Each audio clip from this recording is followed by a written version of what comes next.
C'est là, dans le va-et-vient des jours et le fouillis des non-dits, que la vie perd le sens des choses profondes et se réfugie dans le superficiel et le faux-semblant. Bonjour à toutes et à tous, pour ceux qui ne me connaissent pas, je me nomme Brice Amiot, je suis professeur d'arts martiaux chinois depuis plus de 25 ans dans le sud de la France. Je pratique 2 disciplines appartenant au registre des arts martiaux chinois, mais je me passionne d'une manière plus générale pour l'ensemble des arts martiaux asiatiques, sur les plans techniques, philosophiques et historiques. Je suis l'auteur de 2 livres, l'un traitant de la philosophie des arts martiaux et l'autre traitant plus spécifiquement du Wing Chun. Un autre livre, consacré également au Wing Chun, verra le jour courant 2025.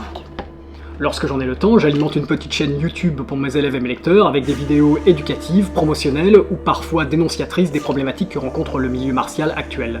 Devant la perte de sens des pratiques martiales ancestrales, j'ai souhaité réaliser une série de vidéos qui leur redonnent un statut plus noble que celui qu'on leur attribue aujourd'hui. Lorsqu'on perd le sens originel des choses, on en perd le pouvoir et la magie. Voici donc le premier épisode de cette série intitulée « Le sens du point ». Il introduit de nombreux concepts appartenant aux courants de pensée qui ont influencé la pratique des arts martiaux en tant que voie de perfectionnement. Le format volontairement court pour lequel j'ai opté est extrêmement synthétique. Chaque épisode, à la manière d'un conte initiatique, approfondira les sujets les plus importants pour comprendre comment aborder les arts martiaux afin d'en tirer de grands bénéfices utiles au quotidien. Ce premier épisode s'intitule « Les clés de la voix » et j'espère qu'il vous donnera déjà une petite idée du sens du point.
L'homme est créateur.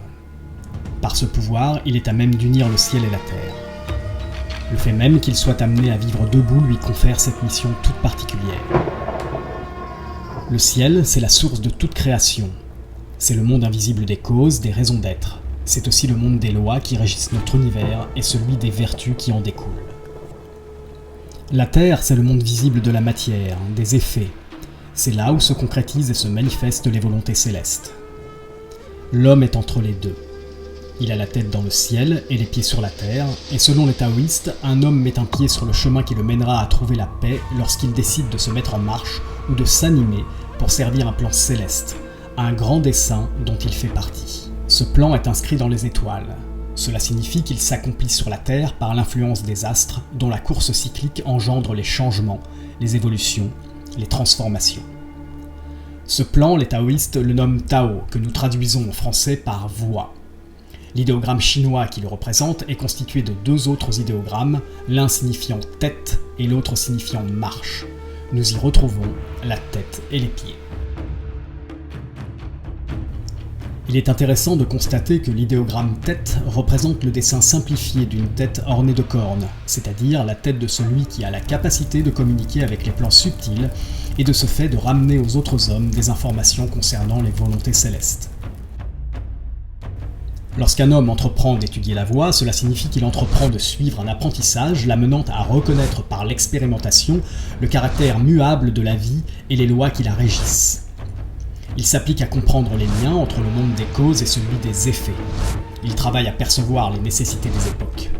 Il cherche ensuite à appliquer ses apprentissages au quotidien en ayant la volonté de vivre pleinement accordé sur les volontés célestes ou, en d'autres termes, d'être dans la pleine acceptation de ce que lui propose la vie et ses changements perpétuels.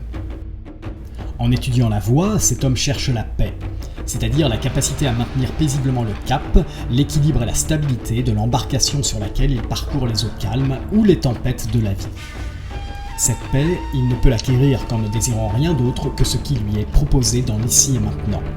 Mais l'ici et maintenant est parfois amer. L'ici et maintenant peut nous amener toutes les raisons de désirer l'ailleurs, l'avant ou le plus tard.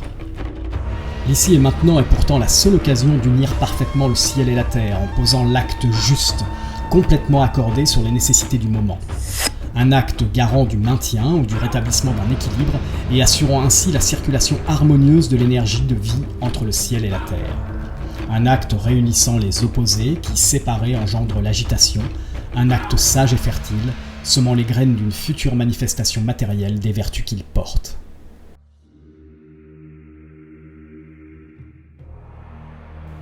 Suivre une voie est, par déduction, la pratique de l'art de l'acte juste dans l'ici et maintenant. On le dit juste parce qu'il maintient la paix, rétablit l'équilibre, instaure l'harmonie et favorise la libre et abondante circulation de l'énergie vitale entre ciel et terre. En s'aventurant sur la voie, l'homme sait qu'il va devoir affronter le plus redoutable des ennemis qui s'acharnera à lui barrer la route, lui-même, plutôt la somme de ce qu'il croit être ou ne pas être, ce à quoi il s'identifie, ce qui est inscrit dans son histoire et celle de ses ancêtres, ce qui est inscrit dans son éducation, sa culture, ses expériences, et qui se manifeste dans sa terre, c'est-à-dire sa chair et ses actes. Cet ennemi, cet usurpateur, a fabriqué un ciel artificiel qui influence la vision que l'homme a du monde et de lui-même. Un ciel qui filtre les événements de la vie et entraîne sur eux une déresponsabilisation, une distinction, une analyse, un jugement et une classification rigide en termes de bien ou de mal. Ce ciel factice, rempli de mémoire et d'influence, fait naître des pensées, des sentiments et des désirs qui mettent l'homme en marche sur des chemins divers, mais pas forcément sur celui pour lequel il est fait. Usurpé, loin de la voie, l'homme se sent perdu. Il dit alors vouloir se retrouver, se recentrer, comme s'il savait intrinsèquement que la voie ne mène qu'à soi en essence. En défiant cet ennemi, en refusant de se soumettre aux mensonges limitants qu'il entretient, en désirant percer ce ciel postiche pour voir au-delà, l'homme devient un guerrier dans le sens noble du terme. Pour mener sa guerre et ainsi trouver la paix, le guerrier a besoin de force, d'armes, d'alliés, de stratégie, de technique et de savoir-faire. Il a également besoin de deux clés, deux savoirs essentiels par lesquels tout premier pas sur le chemin du retour à soi est possible. Le premier savoir est qu'un acte nourri de sens et d'intention est doté d'un puissant pouvoir. Il est symbolique, et le symbole est un mode de communication entre l'extérieur et la profondeur de l'être. Le second savoir est que par la répétition, tout ce qui se fait en petit se fait un jour en grand. Muni de ces deux clés, le guerrier peut à présent ouvrir les portes du lieu dans lequel on étudie la voie.